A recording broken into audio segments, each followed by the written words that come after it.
Alright, in this video, I'm going to try to see if I can cover the AI behaviors. Um,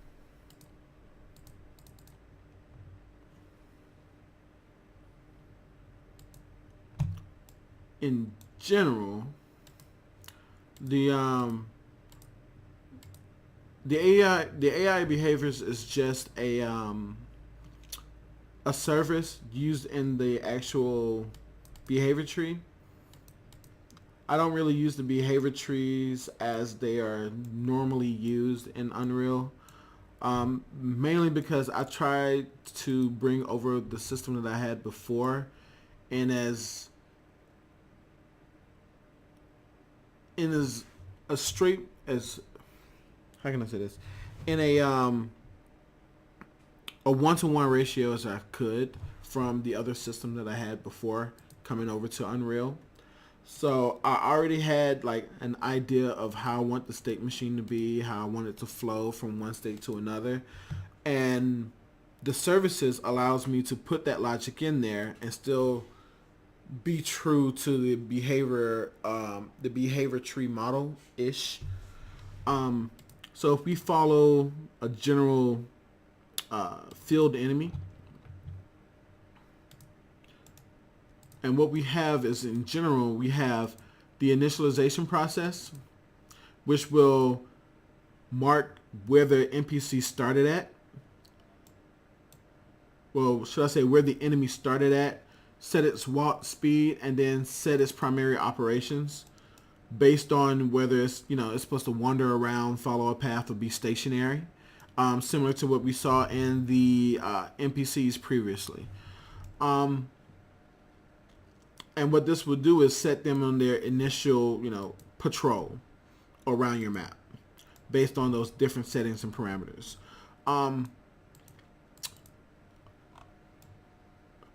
The wait time in general will detect to see if there's an enemy that's there or if this enemy is heard. And it will react based on that and go to different states, whether it heals your enemy or not. If its wait time is over, then it's going to go and, pick a new path and move where it needs to move based on the different settings that you have for the character. Process pick will go through and, wander around an area to, just move the enemy around. Unlike the NPC, the enemy AI will not try to find interactive objects or anything like that in the field. It'll just constantly move around, pretty basic logic for an enemy type. If it sees you, it's going to chase you. Once it catches you, it's going to try to initialize whatever battle system is in the area. So if we can see here that, if the enemy is, if you lost the enemy, so the enemy is greater than the distance that you can cover, or if for some reason you leave, excuse me, if for some reason you leave outside of your patrol area, it will go to the lost site and pretty much return you to your original point so you can patrol in your area again. And here's where, if you left your origin range, it's going to return home. Otherwise, if we have captured an enemy, we're going to go to the captured state. And right now, if we don't, then we're going to see if the AI is stuck. If the AI is stuck, then we return to our original location.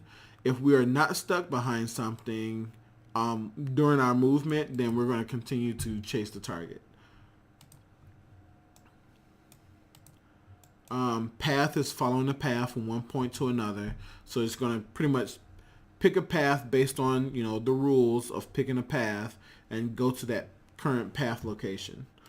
Stationary will just pretty much have the enemy stationary there doing whatever animation you have for a stationary enemy until, it detects the target, and then it's going to start chasing it. Capture is what happens when, it's close enough to say, hey, this enemy is here, I have it, let's start the battle. is going to come through and make sure there are no other turn-based objects triggered by either the player or another enemy catching up to the player. Is going to determine what our battle state is, and depending on whoever is the current interactive object, it's going to see whether it's an ambush. So if you're behind the enemy, if the enemy is behind the hero, then that's an ambush. If the hero is behind the enemy, then it's a preemptive strike.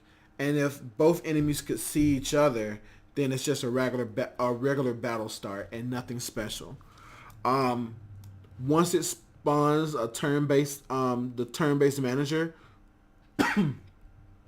the turn-based manager handles everything that has to do with the actual battle, the starting, the collection of objects, things like that. We'll cover that in another video soon. But then after it generates that, the character object in general will just go into its idle state and wait for deletion by whatever battle system that we spawn. See, it just pretty much just disables everything and disables the player input, so the player can't move or anything like that while the battle is preparing.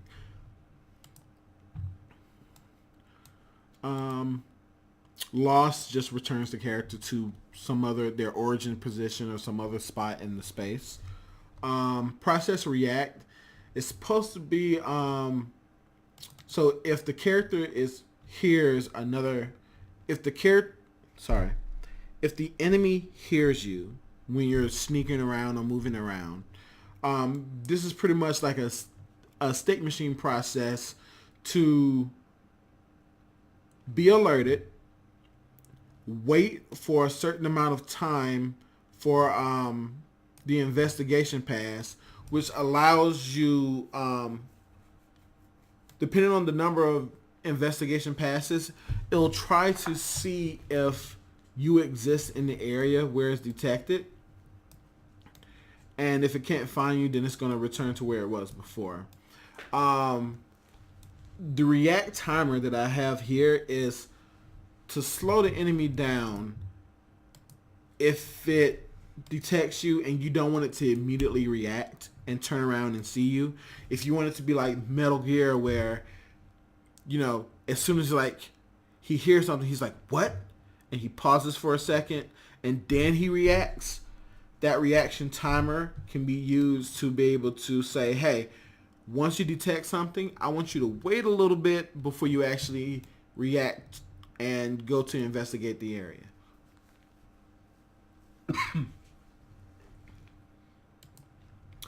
And that's pretty much it for just like the general movement of the map. I mean, it's just depending on the settings that you have, it'll either wander, it'll stay stationary and play animations for a certain time period, or it will follow a path of patrol based on whether it's looping, it's random picking a location to go to, or what have you.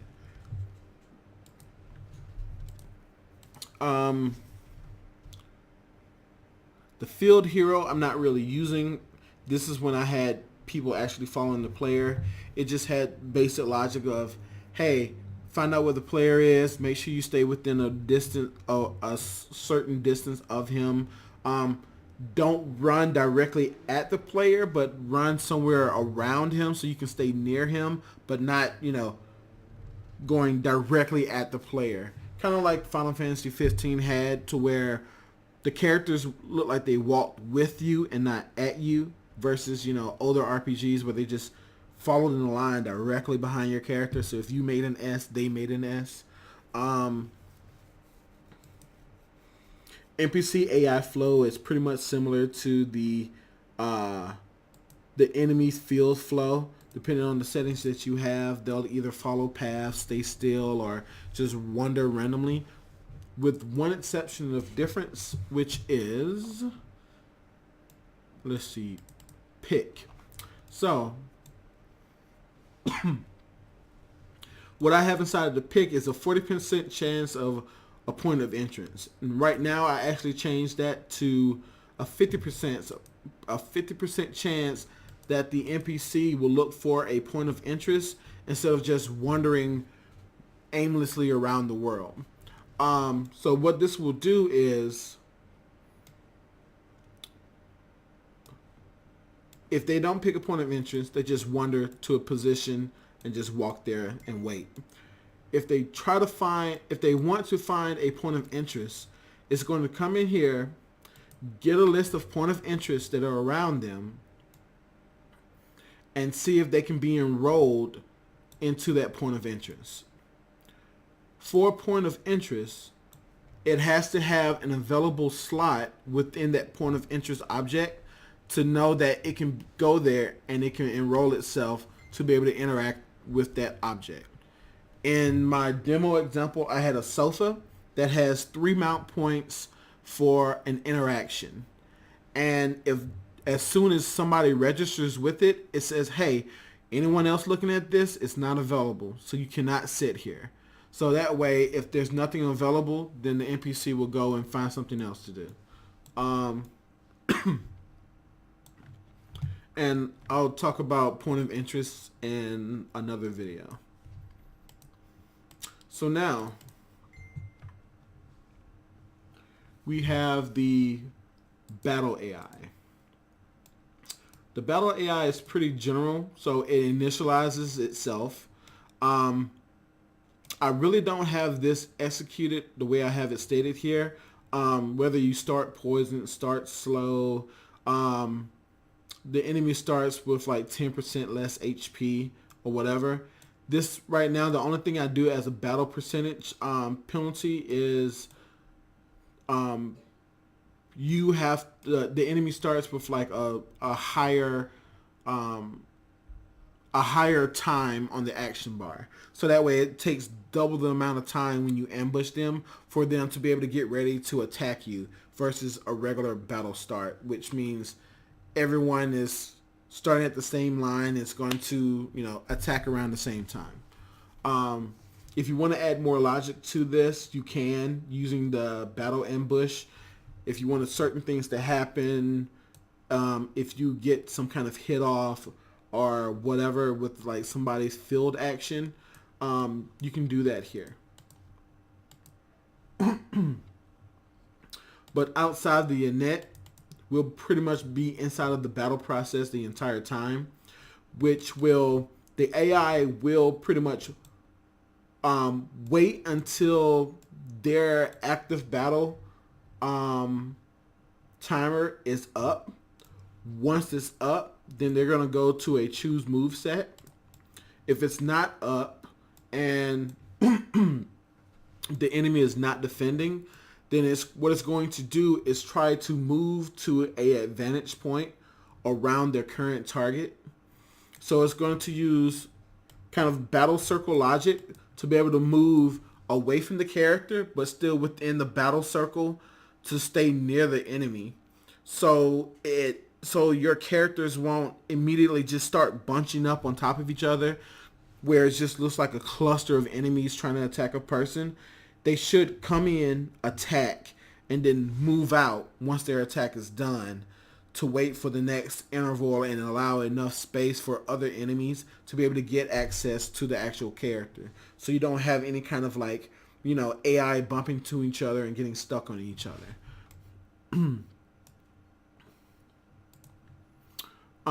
So pretty much once it's done with that, it's going to be choose living moveset. I think I named that weird, but what is going to come through here? Verify that their target is alive.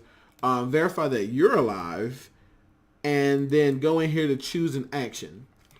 Inside these actions, it will update the active list, and what the active list is all of your skills that you have assigned for that character. They have triggers that will trigger an event to happen or trigger a skill to happen. So if we look back at the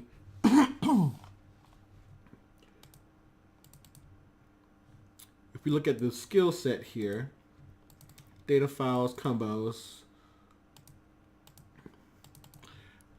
it's not set up that way, but if for some reason I set up an attack for the enemy and I said that, hey, I want you to do this at a certain percentage of your life, a certain number of turns, or a certain number of seconds, it will put that inside of this active list and keep track of how many turns have went by, how many seconds has went by since this last, check, or the current percentage of life, to be able to determine what skill it needs to use based on that, that customizable list.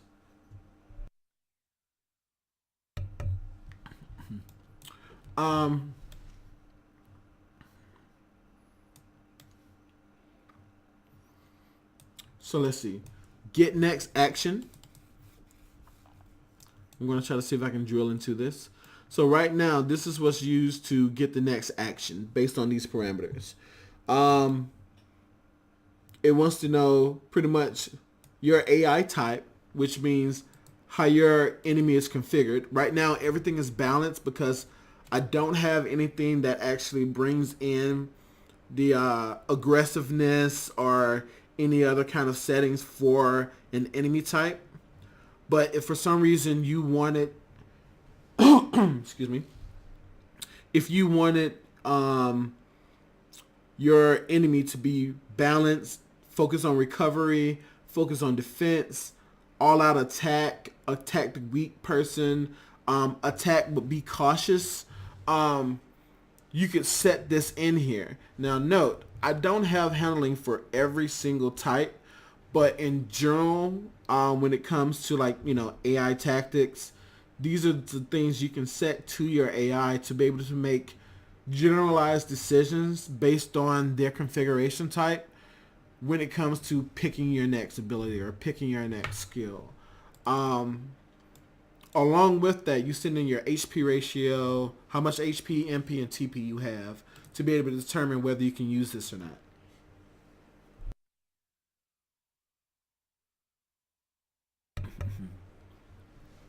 And if I can get this to actually find the function without having to jump in myself, it'll probably be faster if I just jump in myself. So if I go over here inside the plugin and I find, well, it tried to find it, but it still didn't find it. I think it's all the way at the bottom.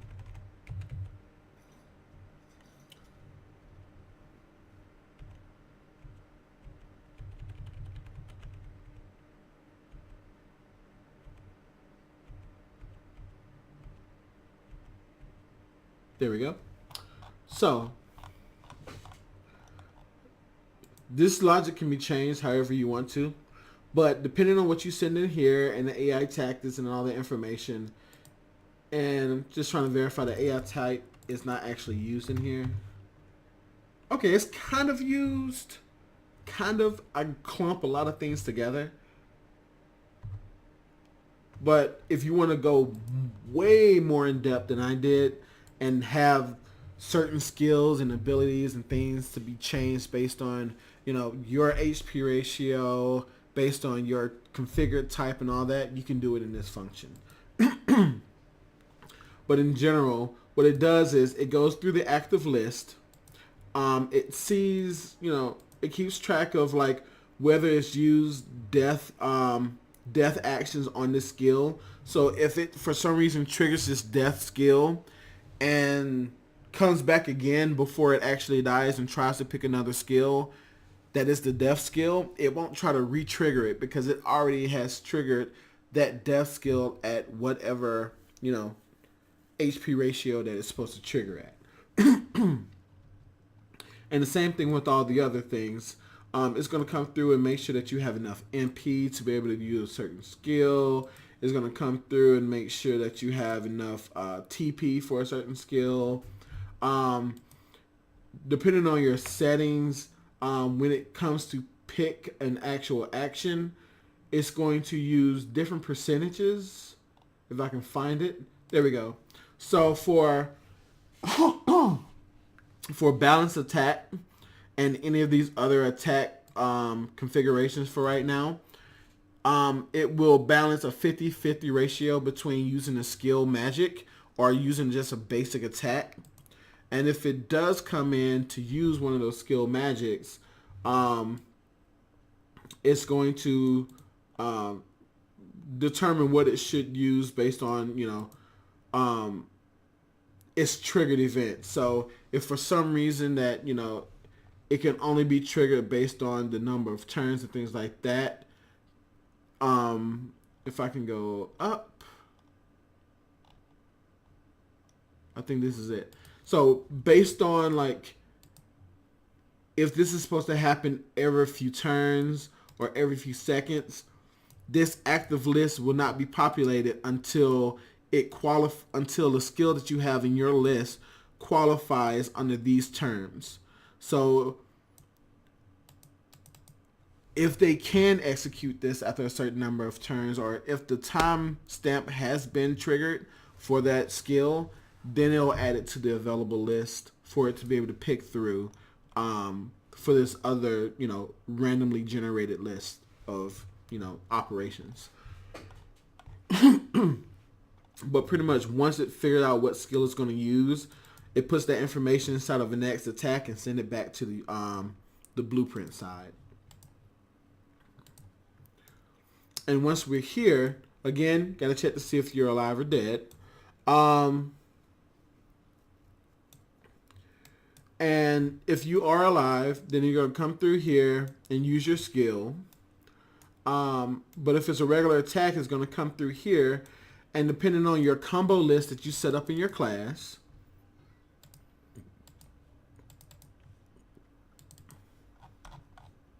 which if I go all the way down,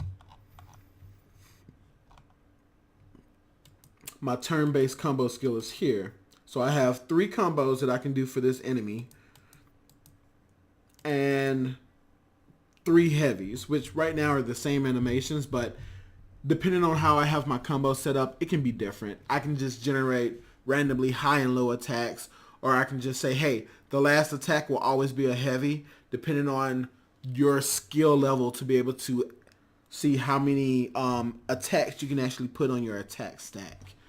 Whatever logic you want to put to that. But right now, I just have it to where it will go through and it will add light combos to the system until you get to the very last slot in your attack combo, and then we'll add a heavy to the list. I mean, it's very general, it's just very basic, but that's how I have it set up right now.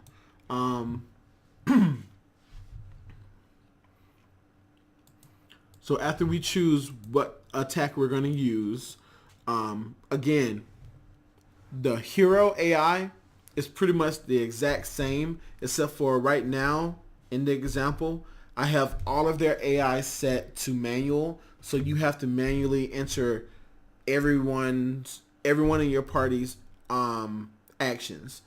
If you want them to be automatic and change their actual party tactics, it will look exactly like this, exactly like the enemy does. For where it goes in, it picks it based on whatever logic, and it'll execute it on its own. So now we have to go through and find our targets. Right now it's just a general, hey, pick a random enemy that's on the floor. If for some reason, based on AI tactics, you wanted to find the strongest enemy or the weakest enemy or something like that, you can put that logic in here so it can, in a smart way, detect the enemy that it wants to target. Then it will advance to the target based on its current skill. So again, going back to its action list. If for some reason this says that I can execute anything, I can execute my animation of attack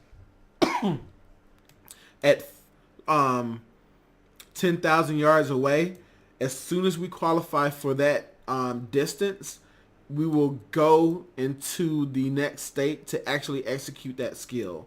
Until then, we will advance towards the enemy until we are within attackable range. So now that we're in attackable range, we will go down and we will start the execution of our skill. And let me actually go to this because I think I call a function in here. Back to advanced target.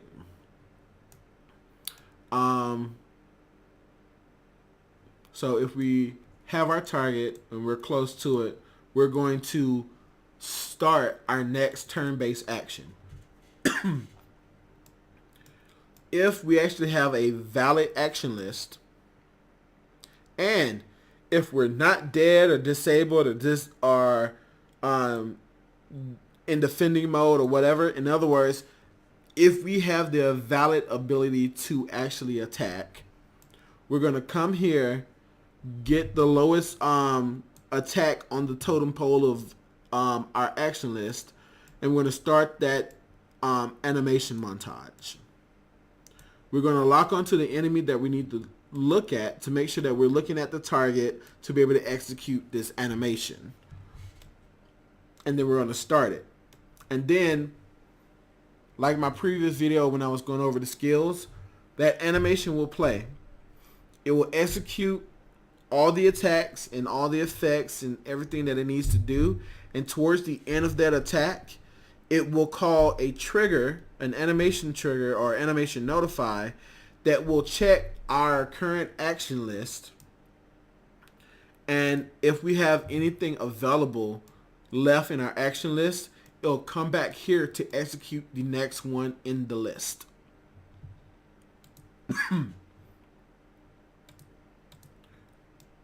So once we start this in the AI and we start our attack combo or our general like spell or special action, whatever it choose to use for that interval, we'll be in a skill waiting state, of which we need to check to see if we're alive. If we're not, we need to go to a final check to see if we have any kind of death animation or death move that happens when we die. And if we're alive, I have a timeout check in here to make sure that if for any reason we're in the attack mode and we just got stuck for some reason, that we have a way of getting out of the battle state so the game can actually continue with the actual battle in progress. Otherwise, for some reason, if there's a hole in the logic or you get stuck somewhere or stuff like that, the enemy will just sit there and do nothing.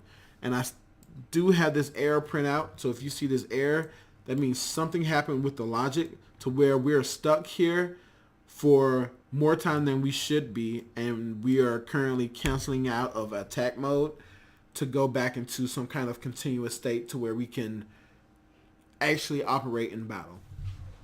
And we're not just a dead AI. If for some reason you're staggered, so say that you're in the middle of a combo and the enemy hits you, or you hit the enemy, what that would do is instantly stop the current action you're currently doing. It'll send you into a stagger animation, and at the end of that stagger animation, you have to call the same thing that you do at the end of an attack to be able to check to see if you have anything left in your combo stack to be able to process. So if your current action is canceled, then we need to recover from a stagger to be able to process the next event. And that's what I have here. Once you process the end of a stagger, the AI should come back here, check to see the action list. If it doesn't have anything in its action list, then it's going to go back to attack mode to be able to wait its next turn in battle. If it does still have something, then it's going to, enter the move into range state to be able to get closer to the enemy based on the range of the next attack. If we are already in the range for the next attack of the enemy, then we're going to go directly and call the next battle action. So it can start executing the next thing in the action list. And then it'll go back and start waiting for that tack to be over to be able to process the rest of the battle.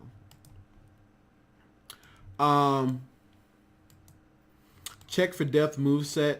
It just sets the final check and then goes into, its AI portion to be able to pick, hey, I want to pick something because I'm dead.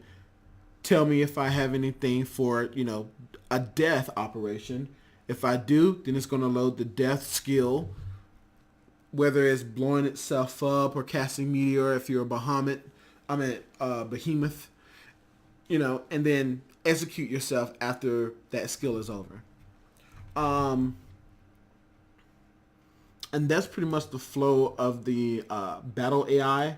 The PC AI for battle is exactly the same, except for I don't have anything implemented for a automatic AI in the battle to do automatic AI skill choices, and everything is just set to manual for that, so that you can go in and you have to select an attack for each of your characters in your party. I did that to try to keep it simple in general, but at least I have an example of what an AI would do in the enemy. So that way, if you wanted to add that to your PC character, you can go in and mirror the same logic. I mean, it's literally the exact same logic as the enemy. Let's see. And these behavior trees are just nothing but just a place where I can put the service in, so that way I can apply the behavior tree to a character and it just executes my state machine here. These do absolutely nothing in general. They don't do anything. So they're just here for show. I do believe that's it for that. That should cover everything for the behaviors. And I guess I'll see you in the next video.